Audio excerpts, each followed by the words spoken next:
I usually wait until I see live and then I start. In any case, you cut it, right? Yeah, I do. Cool.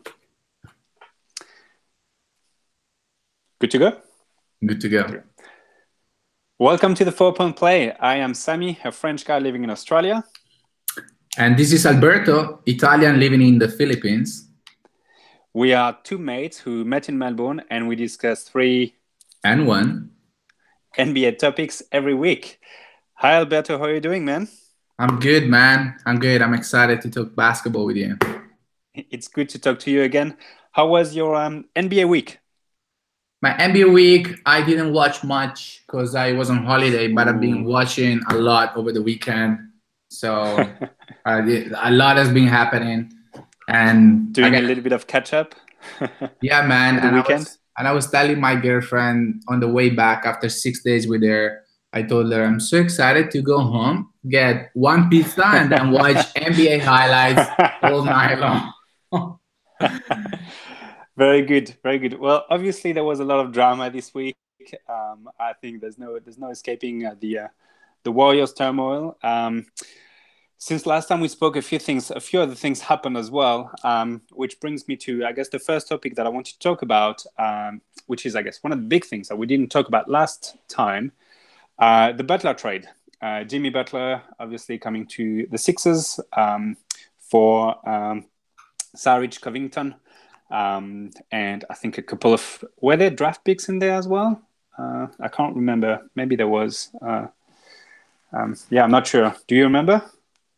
No idea, man, because I was on holiday. I just well, you do know that you do know that Jimmy Butler is now a Sixer, right? I do. Okay. If you watched the game today, which I think you did, for those who haven't watched, turn off the volume because there's going to be spoilers. But Butler had the game-winning shot in overtime. He also had the potential to hit the game-winning shot during regular time, and he missed that one. I was surprised they actually went back to him for the second shot, but I guess that's his team now. Or is it? My question to you, talking about the Sixers, is with this trade, do you think that now they are the team to beat in the East? Toronto has been kind of slumping a little bit over the last 2 to 3 games. The Celtics still haven't found their groove. They're not the juggernaut that everyone was expecting them to be. So are the Sixers the team to beat in the East?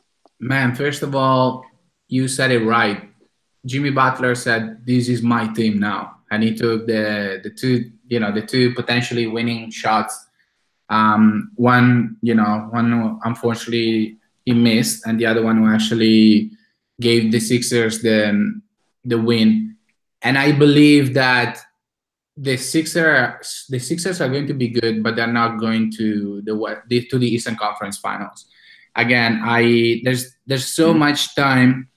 It's gonna take them so much time to gel together, to get to know each other, and also they're missing shooters. So obviously a lot will depend on Elton Brand and the new GM and his capability to trade for more shooters, because right now they only have JJ Redick, and last year they have JJ, they had Bellinelli, they had Ilyasova, they have Covington as well, and Dario Saric, who played like really well in the playoffs. And I think the Sixers are not there yet, but who knows? And also the most important thing about the Sixers is in the last 33 games in Philadelphia, they won 32. So 32 out of 33. So they really need the home court advantage. I don't think they'll be able to get to the number 3 seed, but you never know. But the thing is, Toronto and Boston are so much better, so much deeper than the Sixers. And obviously Toronto has Kawhi this year. They started really well. I think they are now leading the NBA. And you're right, they haven't been playing too well in the last 2 or 3 games. But man, that's a very deep team. Also enjoying Siakam's performances. I think it's gonna be big in the playoffs. They have a really good veteran like Danny Green. They have Van Vliet from the bench. Along to right. I think Toronto's definitely gonna play the Eastern Conference Final, and the other team, and they're gonna face the Boston Celtics. I guess Marcus Smart said it right. A couple of days ago, he said we need to get used to the fact that we are no longer the hunter, we are going to be hunted. The Boston Celtics in the last 2 or 3 years, they've always been the team behind. Now they're the team everyone's looking at or looking upon. And they're the team to beat in the Eastern Conference. They're not there yet. I was actually surprised because I thought they were going.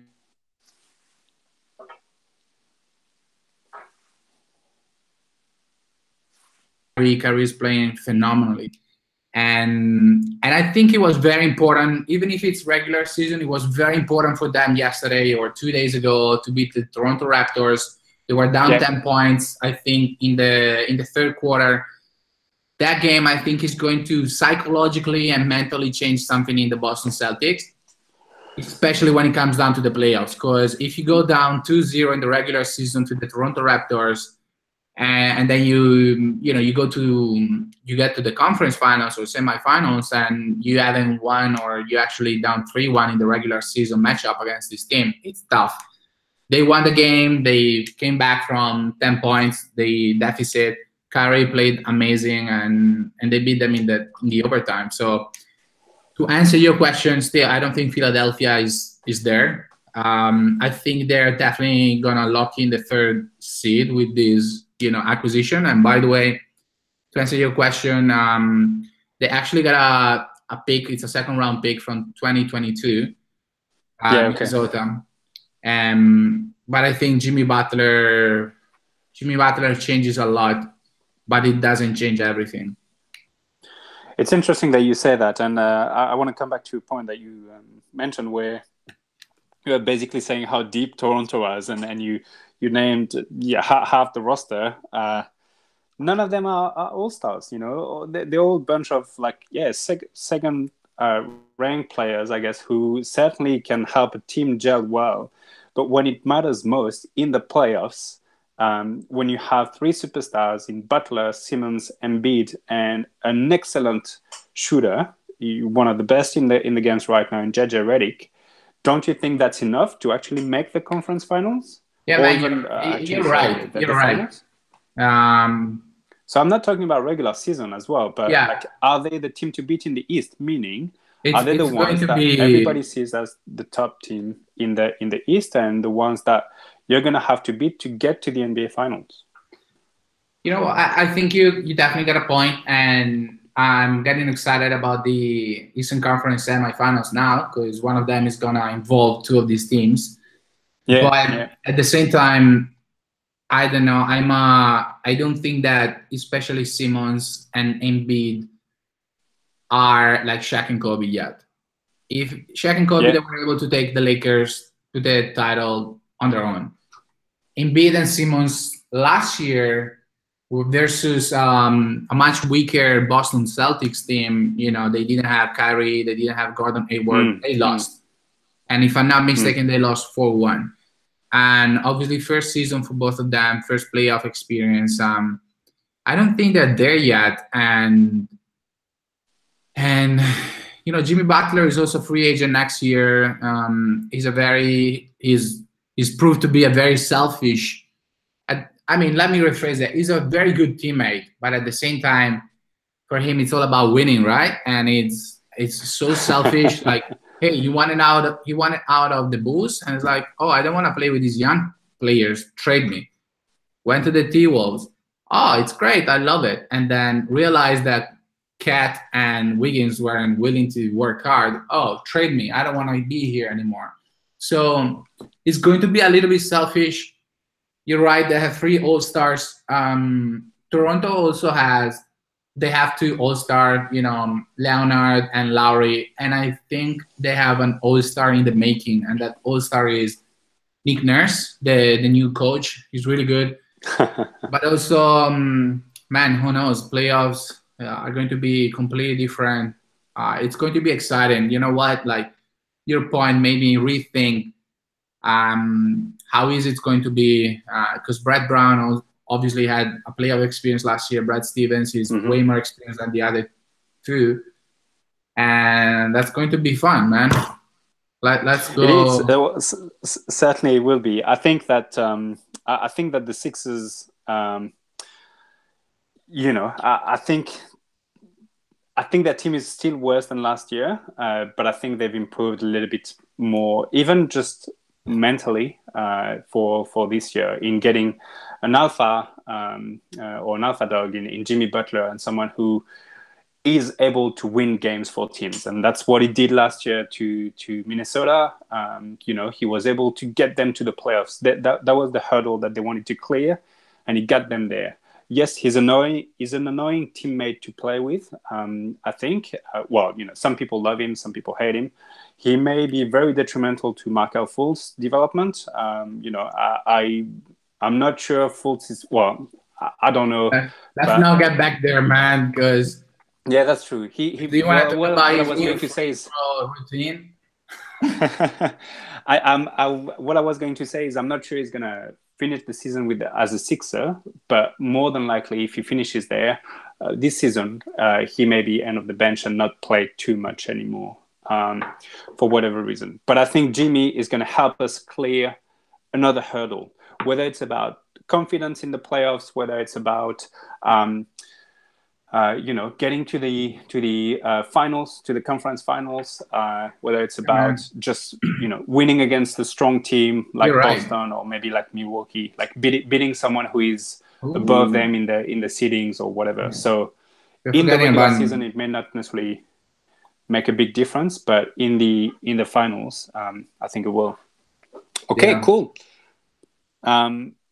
Cool. And actually, today not only he had the winning shot, he also had the winning block on Kemba.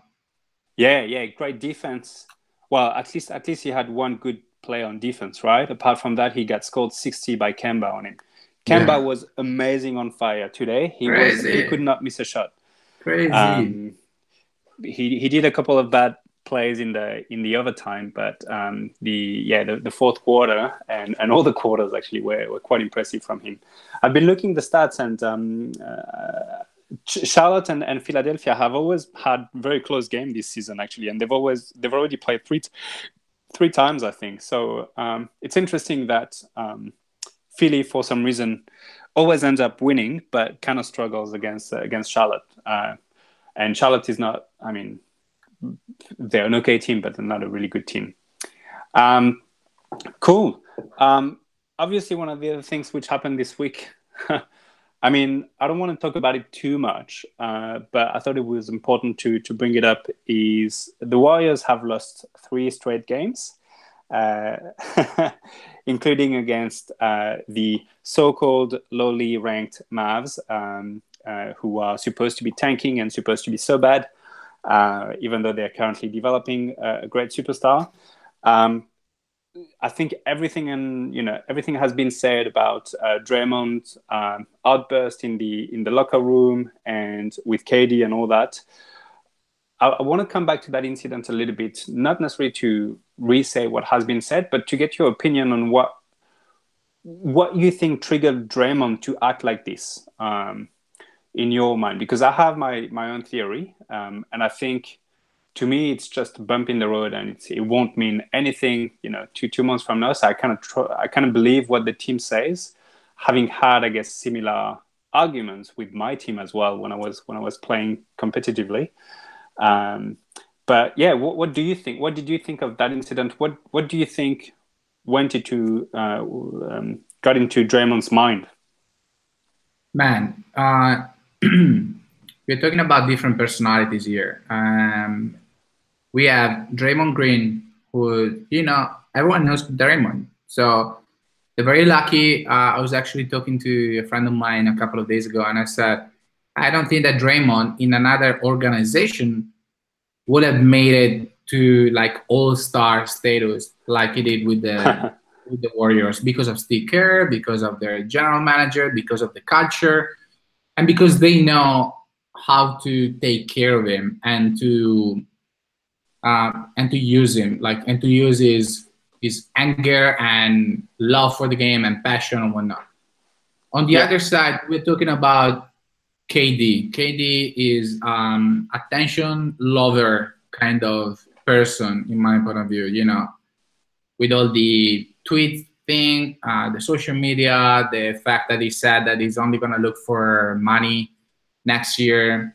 That was a really bad statement in my point of view. But at the end of the day, what was important is Steph Curry wasn't there, and that's why he yeah, actually traveled with the team in these last two yes, games. yes, yeah, I think that Steph is a very underestimated leader and very important in the locker. Um, what I think about what happened is nothing's gonna change. I think the Warriors really need to get the Marcus in because the Warriors roster is not as good as last year, in my point of view. And there's one more year on Iguodala, on Sean Livingston, and also on the other players. But still, they're the best team in the NBA. Think about it. They just lost 3 straight games, and their record is still 70%. They are an yeah. I unbelievable think team. yeah, They're they're still top leading the four, Western top five. Yeah, Conference. They Steph Curry is gonna get back. They know how to play with each other. They all have one goal. And I think this is Golden State last dance. Next year everything's going to change. I don't even think that Draymond Green is going to stay in Golden State after this whole thing. But if Kevin Durant leaves, Draymond is going to stay. Because the 3 players like Curry, Klay Thompson, and Draymond Green are there. I don't yeah, think they would have started like this so-called dynasty if KD wasn't there. I think that yeah, he kind of shadowed Steph Curry's, presence and he's raised to the stars in the NBA. But not much is gonna happen to the Warriors. They just need to trust the process. Sixers boys. They have Steve Kerr, who's been with Phil Jackson for 3 years or longer, and he's been working in successful franchises because he's been playing for the Bulls, the Spurs, yeah, and he's won 3 titles with Golden State. I don't think they have to worry. They just have to start focusing. And yeah. like Steph said today, sorry, this is last point. We can't let something happen that's happening in November ruin the next 6 months. At one point, the Warriors are just gonna focus and they're gonna start winning. It's gonna get down to the playoffs. They need to get home court advantage because they know how good it is to play in San Francisco, in Oakland for the last year. It's the last dance. It's the last dance in Oakland. It's the last dance with KD. It's the last dance with probably one of the biggest teams in the best teams in the NBA, and also the Marcus Cousins is gonna get back. I don't see the Warriors not going to the Western Conference Finals. That would be a debacle. Yeah, no, I agree with that, and I think that look, yeah, I think that incident I think that incident has been blown up by social media. If it happens 10 or 15 years ago or 20 years ago, I think we barely hear about it. We talk about what has been seen on the court because they did talk to each other and they were clearly arguing. And I think we leave it at that about the fact that Katie wanted the ball and that he didn't want the ball, and everything which happened in the locker room does not get out. It's not really spoken about, and I don't think we hear about it for another 6 months or 12 months or whatever. Later story. Just the one thing that I wanted to say about Draymond is, I think if I read him the way I see it is, I think he was really angry with himself about making that play and losing the ball on that last play in the regular time, not in the overtime, and doing that turnover. And he obviously got not attacked, but like finger pointed by KD, who said, "Well, you should have given me the ball. Why didn't you give me the ball?" And I can tell you, I can picture myself in Draymond's mind being like, man, I'm already like super annoyed and super, angry about myself for making the bad play. And on top of that, you come and yell at me, and tell me, things that I know. I know I fucked up. I know I made the wrong play. And you coming in and telling me that he was Draymond Green. He just yelled out and he started to say things that he clearly regrets. But and like he was angry. And I think he said stuff about we don't need you, we can live without you, you're a bitch, etc. And I think that hurt KD because that's also his personality. Do you think KD is going to stay, or do you think that this is going to make a big point when KD is going to make his decision? No, absolutely not. I think I'm explaining why this happened, and then I think that clearly within 2 days, within 3 days, or by the next game, this will be forgotten. Now, unfortunately, and the reason I think the Warriors lost three games in a row is Steph is not there. Draymond was half there last game. Obviously, they had this in their mind as well, and Draymond didn't play. Draymond and Steph didn't play. And Klay Thompson has not been Klay Thompson from the beginning of the season, actually. Apart from his 50-point game, we haven't seen Klay Thompson. He's shooting 20, I think today, or 27% from three, or something like that. Brook Lopez is shooting better than Klay Thompson from the 3-point line. But man, also, if you remember David West, he retired last year, played for 2 years for the Warriors. And he said that public has no clue about what happened last year. Yep. The Warriors behind the scenes. So KD is a big personality because of his status, because of how good he is. I don't think.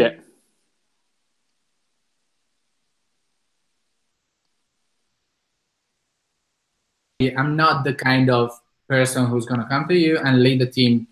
I'm not Kobe Bryant. I'm just really good at basketball. Steph Curry can do both. I'm not. And that's why I think that KD also, because of his attention-seeking issues, and he always needs to be validated, there is no way, in my point of view, he's going to stay with the Warriors. No way. Yeah, I don't think he stays. I've played both scenarios in my mind. They win a championship. I think it's a nice cherry on the cake. It's a nice way to finish kind of the arc, the dynasty with the Warriors. They can't sign them all, so one of the big four is going to leave anyway, and I think it's going to just break apart. If they don't win, I don't think that KD will be motivated enough to say, okay, let's give it one more try with this team and see. So to me, the only way he stays possibly is that both Draymond and Klay leave, and that they decide to make the team Steph and KD, if he's interested in that. But I think, knowing them, I think the core of Steph, Klay, and Draymond is probably stronger. I think KD being the fourth guy, the guy who came last, might be the guy who leaves first. Very much. I don't see him stay there, unless kind of like everyone else leaves, and in the end it's kind of the same thing, like it would be just his team, maybe him and Steph, that's it. But yeah, it's not unfortunate. I think it's going to be really good for the NBA. I think Adam Silver was not planning on having 4 All-Stars in the same team doing that, but at the same time they like the story of a dynasty. So there you go. Cool. Let's go on the other end of the spectrum of the NBA standings and who's doing really good and who's doing really bad. I wanted to talk a little bit about the Phoenix Suns. Wow, that's a nice topic. Yeah, because look, they've won 3 games, lost 12. They're dead last in the Western Conference. They're the only team worse than them in the league is the Cavs. And the Cavs are a really big mess. I don't even want to talk about them. But I was looking at the Suns roster, and like, think about it in a vacuum. They have a really good kind of all-star caliber shooting guard who can score at will in Devin Booker. They kind of landed on a really good first round draft pick in DeAndre Ayton. He's no Markel Fultz. He's not injured. He's everything you could wish for in your number one draft pick. Yeah. They have some really good young players really good with potential in TJ Warren and Josh Jackson. They have mentoring. They have veteran experience. Trevor Ariza, Jamal Crawford, and yet with this team, they have only won 3 games. What is happening? How come they're not winning more? How come the Mavs are better than them? How come the Timberwolves, who have been in shambles for the last few weeks because of that whole Butler thing, are better than them? How come the Bulls have a better record than them? I don't explain the early non-success of the Suns, and I feel that they should be a better team. Well, man, if you look at the Dallas Mavericks, you compare the Mavs with the Suns, there are two differences in my point of view. First of all, the coach, Rick Carlisle, he's been in the NBA for a long time, and he's been with the Mavs for a long time. And secondly, the Mavs have been they have been building and tanking. They have been tanking in a smart way over the last couple of years. They have been building these players like Powell, who have been there with the teams, so they know how to, they know what's happening with the team. The Suns are, I was actually thinking, why is Kokoschkov not being criticized? Why is no one talking about replacing Kokoschkov? Obviously, it's his first year. It's only 15 games. But hey, you have 3-12, and you have the number 1 pick. You have Devin Booker, like you said, and you have the number 4 pick from last year. And you actually just gave $15 million to Trevor Ariza. So it's difficult to understand what's going on, to be honest. I only watched like 3 games of the Suns this year. What I read about on the Suns online communities is DeAndre, he does not defend. And the thing with, they have one of the most successful players, TJ Warren, he's been very selfish. And also Isaiah Canaan, as you like to pronounce it, he's a good player, but he's a 9th or 10th team player. They were really looking to get a point guard this year before they started the season, and they weren't able to, and it was probably the biggest reason why they got rid of their GM.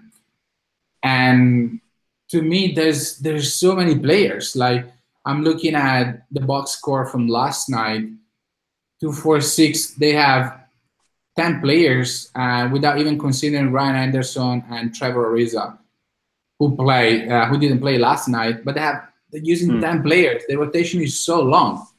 I understand it's the regular season, but that's too much. It's been 15 games at this point in the season. You need to have your rotation right. You need to know who's going to play, what kind of minutes, and you need to defend. The Suns need to start from their defense, and then they need to focus on the offense. But they also need to show results. It's been a couple of years. They have been horrible, and they really need to give something to the Suns fans, to their fan base, because time is ticking, and it's a time for a big trade. And TJ Warren, I think, is going to be on that trade. On the trading block, because Bridges is doing well as well. Josh Jackson, I really like that. I really like that guy, but he's not finding his spot. Like, he's a really good defensive guy, and I watched it today. Like, he got so mad at TJ Warren for like wasting the ball. I think with 4 seconds left, and they had the ball and it was a throw-in, and they just lost the ball, and he got like, why the fuck are you here? What the fuck are you doing? Like, do you wanna play or what? So I think they need, they have Jamal Crawford, who's good, they have Trevor Ariza, but it's not working, man. Yeah, and look, I really don't know why. I've watched them a little bit, and I think, DeAndre Ayton is defending like a rookie. So he's a little bit all over the place. I think it's hard to go from being in a big winning team in college to where he is now, and they keep losing, and it takes a toll mentally, and you have to adjust. And I think he's there. Regardless of what you think, you cannot ask more from a rookie. The guy's, he's leading the team in rebounding, and he's certainly a good offensive presence as well. And that's as good a start as you can get from a rookie. He's starting to develop some good chemistry with Devin Booker. I was looking at their schedule, and they have not played the easiest teams either. It seems to get a little bit easier in the next few games. Well, Philly next game, but after that they have Chicago.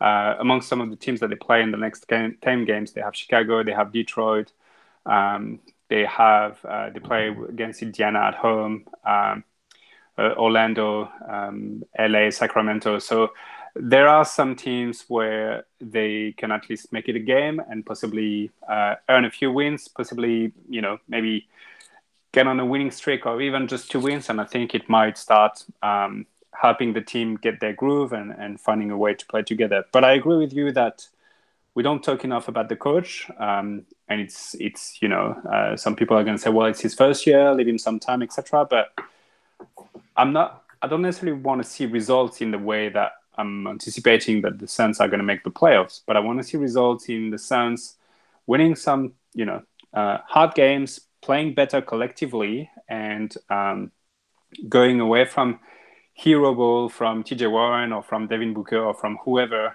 is thinking, oh man, I gotta play for my next contract, or because I'm the superstar of this team. So yeah, and you got this talent of Devin Booker and DeAndre Ayton. You gotta win, man. You have to work your ass off every single night. Yeah, and you need to leave it on the court every single night, and that's not what the Suns are doing right now. You know what they need? They might need a player like Montrezl Harrell. You want to talk about Montrezl? I can't pronounce his name. You want to talk about the power forward from the Clippers? Montrezl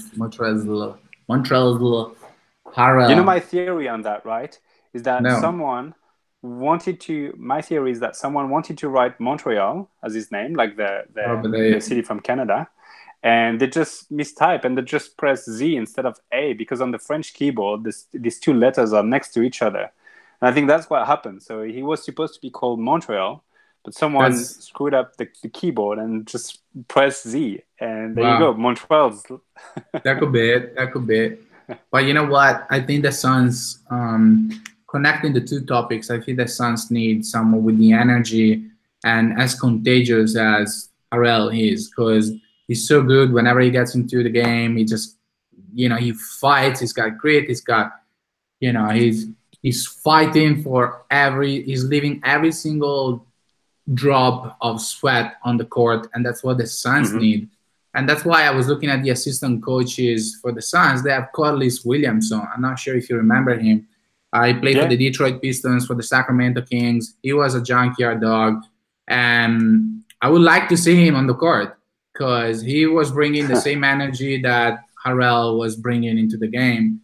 And that's what they need. They're a little bit soft. And also 2 rookies kind of, like Bridges and Ayton, they need to see what the NBA is like. And they need someone like Harrell. But, my question for you about Harrell it's a bit complicated, because Harrell he's been playing amazingly this year.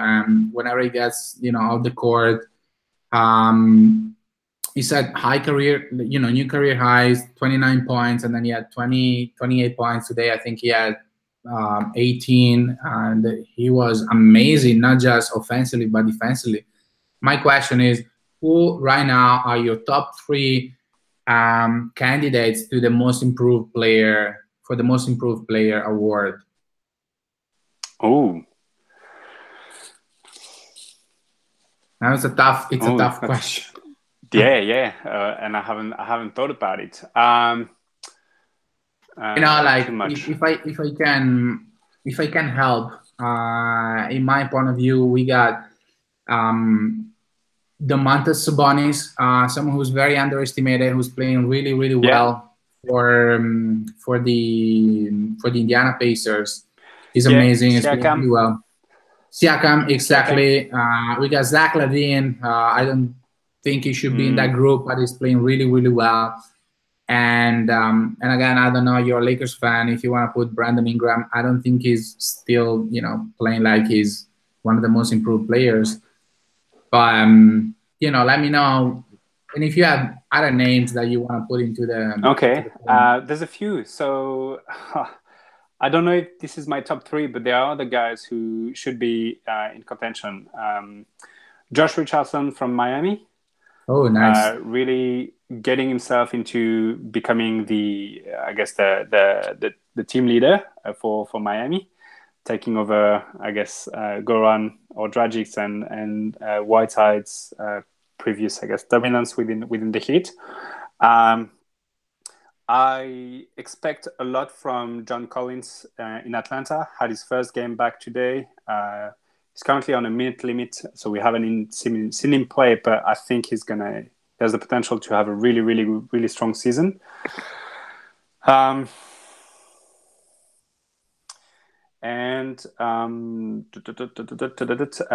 what about De'Aaron Fox? I know it's a bit tricky to get sophomores in the conversation, but he's pacing the Kings into being a 500 team, and that's never heard of. That's it hasn't been for a few years. I think Harrell has a case as well, but because he's not a starter, he isn't a starter, right? At this stage, I find it difficult to make a case for him in the conversation. Even if he keeps on, with his 20-point play, like 20-point games. Yeah, he might put himself. Look, we only we have to be honest, and unfortunately, I think it's only a matter of time when Gallinari is going to get injured. Because he always gets injured, unfortunately. And sorry, you just broke up. What did you say? Yeah, it's only a matter of time before Gallinari gets injured, and unfortunately, when he gets injured, that might get Montrezl Harrell into the starting lineup. I'm sorry, man. Gallo always gets injured, and I love him. I love the guy, but he always gets injured. I'm enjoying the Clippers so much, man. They have such a versatile team, and when it gets down to the fourth quarter, they just give the ball to Lou Williams, who's like the top, the leading scorer in the fourth quarter in the NBA. And then they have, on one side they have Gallo, on the other side they have Tobias Harris, and it's such a good team. And Gallo's been playing center as well, and it's good. Like I really enjoy watching the Clippers. I think they have to figure out what's happening at their point guard and shooting guard.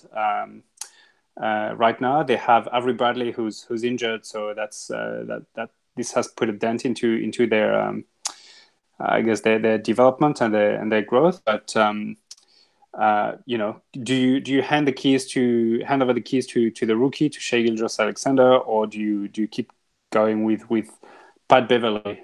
If Avery Bradley is inserted back into the starting lineup, or do you play where they're currently playing, which is Beverley at the point and Gilgeous-Alexander at the number 2 spot, which works as well. And I think, as you said, they have versatility and they can probably adapt depending on the matchups and depending on the games. A little bit like what Toronto is doing with its centers, whether they start Ibaka or they start Valanciunas. And you have a really versatile they have Gortat, they have Boban Marjanovic, so it's a very big team. And next year they have like a lot of salary cap space. Yeah. No, it's good. they have the potential to make some noise in the West. And as we said, as everyone has said, the West is going to be a bloodbath. Even if everyone, there's not really one team right now which is, started really hot and is outperforming everyone else. I think the Warriors are where they were expected, and they're probably the only one. But even them, right now, are kind of like in the middle of, well, something has happened to them, and who knows what's the future is going to be like. But apart from that, everyone else is kind of slumping. So, which means that everybody is still has a very strong chance to make the playoffs. You don't have a team which is already kind of like out of the race or really hard to come back to. Even the Warriors, the Rockets started to win games, and now they're on 500, and they kind of found their groove as well. Yeah, cool, man. Well, I think that was good. Thank you for your time today. Again, it was a pleasure talking NBA to you and reconnecting after a slightly longer week than usual and your holiday. One last question to conclude that podcast and to finish, so that we can continue our little competition. Sure. So it's not going to be a yes or no question, but it's going to be a one-team answer. All right, I'm ready. This one's going to be a hard one. Actually, no, it's going to be a two-team answer. All right, easier. Yeah, right. What are the two next teams which are going to do a trade? Oh, man. Houston Rockets and any trade? Any trade. Well, any trade which matters. Like if you trade your... Yeah, definitely Houston Rockets. Your G League guy, I don't care. Yeah. Definitely Houston Rockets. And... So you have to tell me the team that they're going to be trading with. Yeah.